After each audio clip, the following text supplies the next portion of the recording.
बांग्लादेश पर बहुत बड़ा हमला हुआ है। बांग्लादेश की 271 किलोमीटर सीमा पर पूरी तरह से कब्जा कर लिया गया है। यहां तक कि दावे किए जा रहे हैं कि बांग्लादेश के टेक्नाफ शहर पर भी कब्जा कर लिया गया है। बांग्लादेश भारत को धमकी देने में व्यस्त था, लेकिन म्यांमार के एक विद्रोही संगठन ने बांग्लादेश की सीमा पर ही कब्जा कर लिया है। ये विद्रोही संगठन बांग्लादेश पर जबरदस्त हमले कर रहा है। हमले इतने भीषण हैं कि बांग्लादेश की सेना म्यांमार बॉर्डर से भाग गई है। म्यांमार के विद्रोही संगठन अरकान आर्मी ने बांग्लादेश में घुसकर हमले किए हैं। अरकान आर्मी रोहिंग्या मुसलमानों और बांग्लादेशी मुसलमानों पर ड्रोन से हमले कर रही है। कई लोगों का तो यहां तक कहना है कि अरकान आर्मी भारत को खुश करने के लिए बांग्लादेश के टुकड़े करना चाहती है, क्योंकि अरकान आर्मी चाहती है कि भारत अपना कलादान प्रोजेक्ट पूरा करे। अब इस दावे में कितनी सच्चाई है उस पर चर्चा करेंगे, लेकिन पहले आपको दिखाएंगे कि कलादान प्रोजेक्ट क्या है, अरकान आर्मी क्या है और अरकान आर्मी बांग्लादेश की सीमा पर कब्जा करके क्यों बैठ गई है। दरअसल बांग्लादेश दो देशों के साथ बॉर्डर शेयर करता है। बांग्लादेश के तीन तरफ भारत है तो एक तरफ म्यांमार। म्यांमार का रखाइन इलाका बांग्लादेश से लगता है।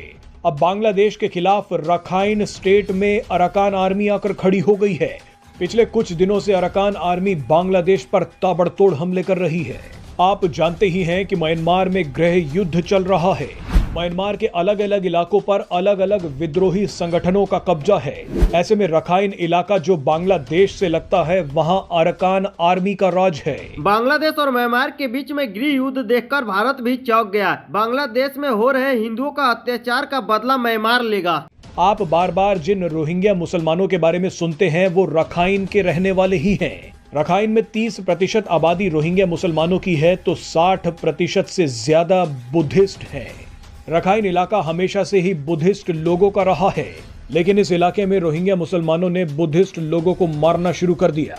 इसी का बदला लेने के लिए रखाइन के बुद्धिस्ट लोगों ने 2009 में अरकान आर्मी की स्थापना की। अभी तक तो अरकान आर्मी सिर्फ रोहिंग्याओं से ही जंग लड़ रही थी, लेकिन जब से बांग्लादेश में मोहम्मद यूनुस की सरकार आई है, तब से अरकान आर्मी ने बांग्लादेश पर भी हमले शुरू कर दिए हैं। अरकान आर्मी का मानना है कि बांग्लादेश में मोहम्मद यूनुस की सरकार आने की वजह से रोहिंग्या मजबूत हो सकते हैं। इसी को रोकने के लिए अरकान आर्मी ने बांग्लादेश और म्यांमार की 271 किलोमीटर सीमा पर कब्जा कर लिया है। हाल ही में खबर आई है कि अरकान आर्मी चाहती है कि भारत अपना कालादान प्रोजेक्ट जल्दी पूरा करे।